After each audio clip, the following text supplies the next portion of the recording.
start. Okay. So now, it's a sharp. Now we have. So we have yi is equal to alpha plus beta xi plus ei. We want to find out, we want to have formulae for what is alpha and beta. Right? Because that's what we want to know. Because knowing that will help us know what is the conditional mean function. Conditional mean of y given x. Right? Okay. So think of covariance yi xi. Okay? Think of covariance yi xi. This will be covariance xi, yeah, because y is this, right, which is equal to covariance alpha into xi plus beta. Covariance xi into xi is the variance of xi. Covariance of x with itself is variance of x. Right. Variance of xi plus covariance ei xi. Right? Okay? Now, I am going to make an assumption which actually makes sense. Okay? I am going to assume that this is equal to 0. The covariance of ei xi is equal to 0. What am I saying when I am saying covariance of ei xi is equal to 0? So let yi be household investment in financial assets. Let xi be the income. Right? Ei is the gap between an individual household's investment in financial assets, right, and the average investment of households having a given income. So this gap is household specific. It has nothing to do with the incomes. Like, for example, go back to our coin tossing example. When we said x equal to 3, the condition mean of y given x equal to 3 was 0.5. Y could be 1 or 0. So the gap between the value of y and x, okay, value of y and the condition mean was either plus 0.5 minus 0.5, which is the outcome of pure chance. It had nothing to do whether there were 3 heads on the first 3 tosses or 2 heads on the first 3 tosses or 1 head on the first 3 tosses. Right? So therefore ei and xi are independent. Therefore covariance between them would be 0. Right? If you specify your model is correct. Okay. Similarly, alpha is a constant. So covariance of any variable with a constant will be 0, because the constant doesn't vary and the covariance measures how much they move together. Right? So this will be 0. Sure? Right? So you have from this that covariance yi xi is equal to beta variance of xi. Is this okay? Everyone understand this point? Then from which it follows that beta is equal to covariance of yi xi variance of xi. Right? Okay? Beta is covariance yi xi upon variance xi. Right? Now suppose you have a particular sample of y and xi. Then how can you find beta? So beta you will find by doing the following. So you will find summation xi minus x bar upon n will be the covariance, right, divided by summation xi minus x bar square upon n. This n will cancel, this n will cancel, and the way of writing that is summation xi minus x bar yi minus y bar upon summation xi minus x bar square. Right? That would be the value for beta. Sure? But this value for beta is different from this value.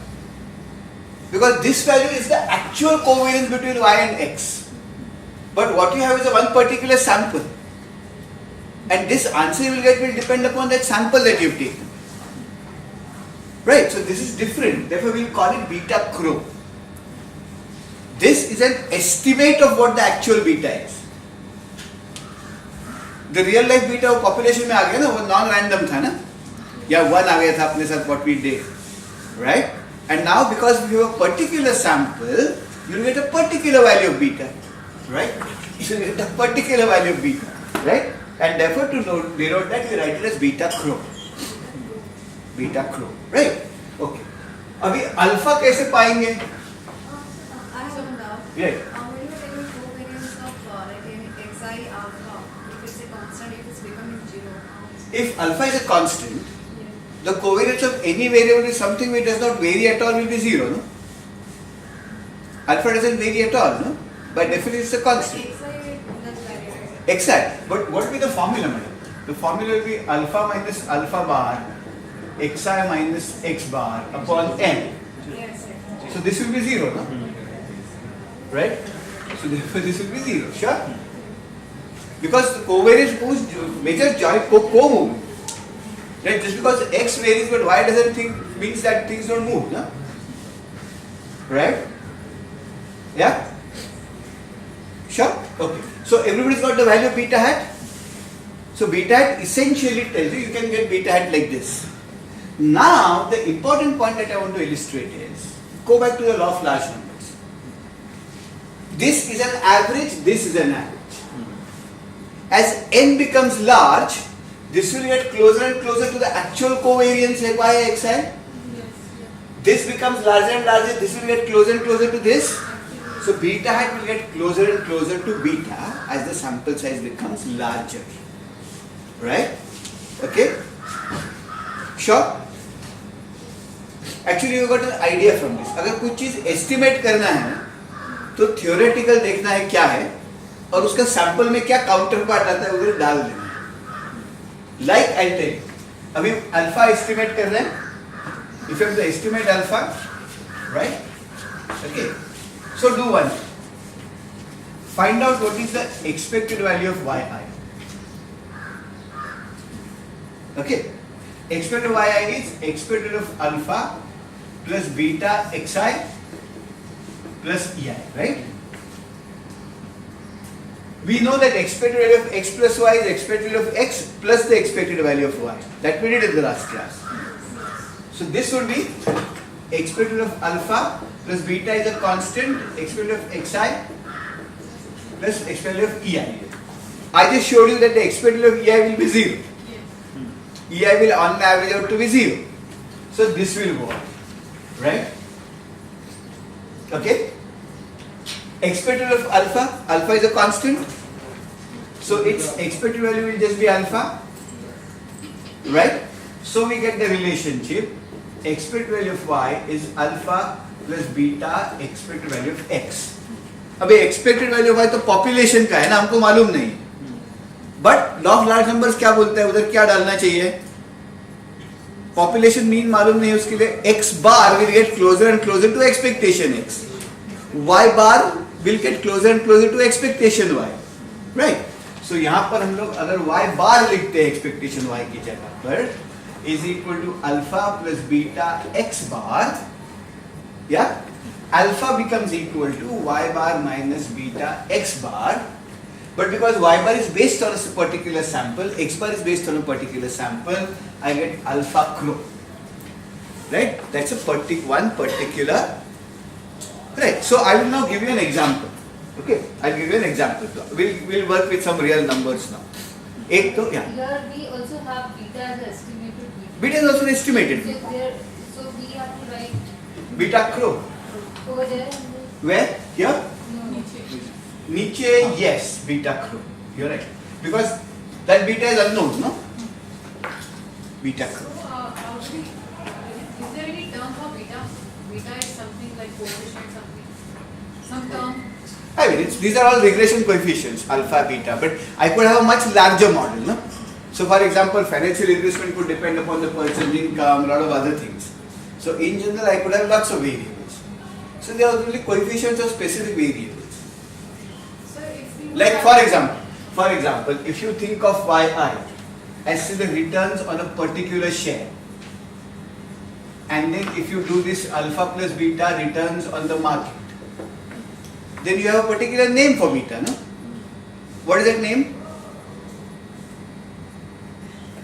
You do those regressions, and if beta is less than 1, you say this doesn't move with the market as much. If beta is greater than 1, you say this moves more than the market, right? That's correlation. Yeah, but beta had a certain name now, okay? This is what market practitioners typically do. So you must find out as homework what that beta is called. Volatility and sharp No, this is called market beta really, right? market. It's just called the market beta. But Does this have to do anything with the coefficient of correlation that you told us? now, okay, so she asked us an important question, right? What is the relationship between this and the coefficient of correlation? So in this simple case, right? In this simple case, beta is equal to covariance of yi xi upon variance of xi. Whereas the correlation between y and xi would be covariance yi xi upon the square root of variance of xi square root of the variance of yi. Right? Okay. So I can write beta hat into the square root of the variance of yi will be equal to covariance yi xi upon the square root of variance xi. Right? Okay? Variance beta hat into right? Okay. Now, so basically क्या करना पड़ेगा? If I divide this now by the square root of variance of xi, this will become like this, right? So the correlation coefficient beta hat, right, which will be the correlation between xy. So the correlation between xy is nothing but the standard beta hat into the standard deviation of y upon the standard deviation of x, right? Correlation between, so there is a relationship between beta hat and so basically beta hat can be written as the correlation between x and y into the square root of the variance of xi upon the square root of the variance of yi. So basically what is beta hat? Okay, now let's look at it like this. Correlation tells you what is the co-movement. Variance of yi tells you what is the co-movement between x and y. Right? Correlation between x and y tells you what is the co-movement between x and y. This tells you what is the moment in y. Right? This tells you what is the no, it has to be the other way around. Variance yi, yeah, under root. Yes, right. The formula is right? Okay. So what does this tell you? This tells you what is the co-movement in x. What is the moment in x per unit moment in y multiplied by the correlation xy. Right? So that's the relation between beta hat and correlation xy into this. Sure? Right? So if correlation between x and y is 0, beta hat would be 0. If correlation between x and y would be 0, beta hat would be 0. Larger the correlation between x and y, larger would be beta hat. Larger the moment in x, larger would be beta hat. But larger the moment in y relative to the moment in x, smaller would be beta hat. You see the intuition here. If x moves a lot, but y doesn't move a lot, right? Then this will move a lot, this will not move a lot. But which means that this must be a small number for a given correlation between x and y. Sure? If whenever x moves a little bit, y moves a lot, it would mean that beta has to be a large number. Right? Okay, beta hat has to be a large number. Sure? So basically how much x varies relative to y into beta. Sure? Okay. But, so let's do a sum now, which will give you a clearer idea of how this works.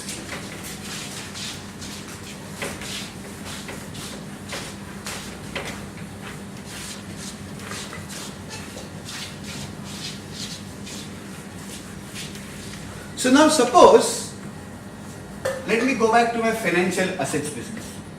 Okay? Suppose I want to find out the relationship between household financial asset holding and household income, right? So I want to see whether household has a particular income, what would their financial assets will be. Now we'll go to a revision context, we'll say y is the dependent variable, x is the independent variable. We say x affects y. We will rule out the fact that y affects x. Okay, fine. So now if we have here, say, financial assets and say household income, right? And I say collected data on 10 such households, right? So first household had income equal to say 600, right?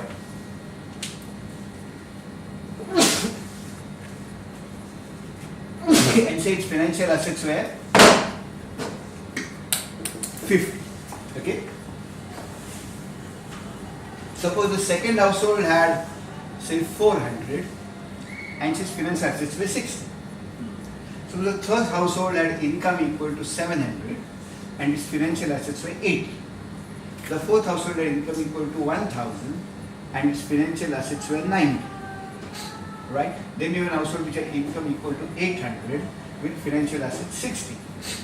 Right? Another household which had income equal to 900 in this. So 1, 2, 3, 4, 5, 6 and income equal to and financial assets equal to say 7. Right? So this is data on 6 households. Right? You want to find out a linear regression where yi is equal to alpha plus beta xi plus ei. Right? We want estimates of beta hat and alpha hat. How will you get beta hat? Summation xi minus x bar summation xi minus x bar square. You can calculate all these numbers from this, right? Yeah? And what will be alpha crow? Alpha crow will be y hat minus beta hat x bar, right? Okay, so let's proceed to do this. So what is the average value of x?